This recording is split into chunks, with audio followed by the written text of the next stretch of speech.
Thank you. Good morning. I too would like to thank you for coming out today, the day before the FDA has their hearing tomorrow, to hear from firsthand from these world-class experts on what they have to say. Before you hear from them, I'd like to tell you a little background on how we became victim advocates. 3.5 years ago, I would never have thought that I would be standing up here advocating the need for black box warnings for the risk of suicide in adults. However, on August 6, 2003, my life as I knew and loved forever changed.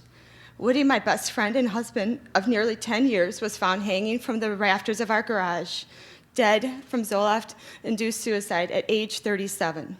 He had no history of depression or suicidality.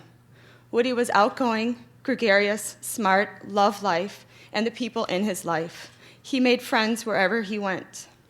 He had just started his dream job as vice president of sales with a startup company selling energy-efficient lighting 2 months prior, and started having difficulties sleeping, which is not uncommon for entrepreneurs starting their own business.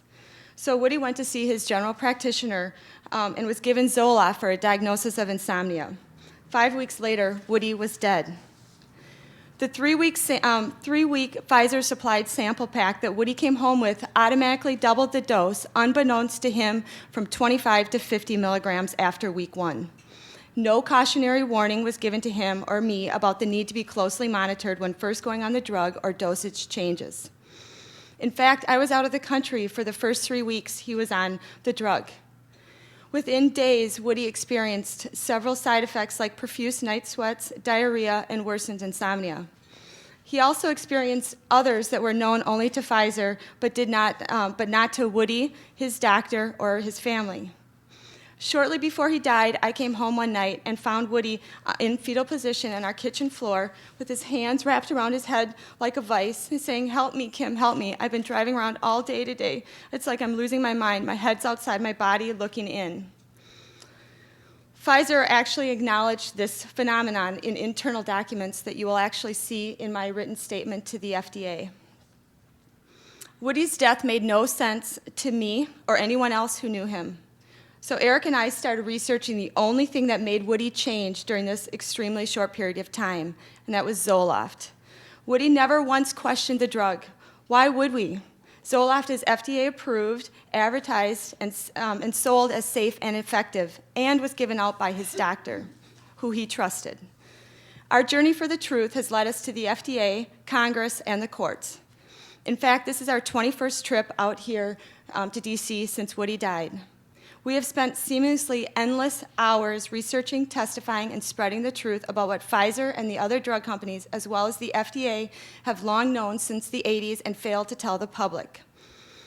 In our battle for Woody, we were able to get confidential internal Pfizer and other drug company and FDA documents made public that showed the suicide risk exists for adults. In fact, we hand-delivered these documents to officials at the FDA, and a few of them of the documents they actually claimed they had never seen before. Woody's death was preventable. If I actually think back and watching Woody suffer what he did, I can't go there, because people then knew something that I didn't know. Instead, I've decided to focus my energies on making sure that no other family has to go through what we did. The warnings are needed. How many more deaths are going to be needed before the FDA will finally take responsibility? And so today you're going to hear some things. These warnings are 15 years too late based on the evidence and information you're going to hear from the experts today. Many of them are my heroes, including Vera Sharav, who I'd like to introduce. She's the president and founder of Alliance for Human Research Protection. The information she provides on her info mails is invaluable for us for woodymatters.com. We post your information. You're always out there advocating, pushing, finding information, and we want to just say thank you. So I'd like to introduce you, Vera.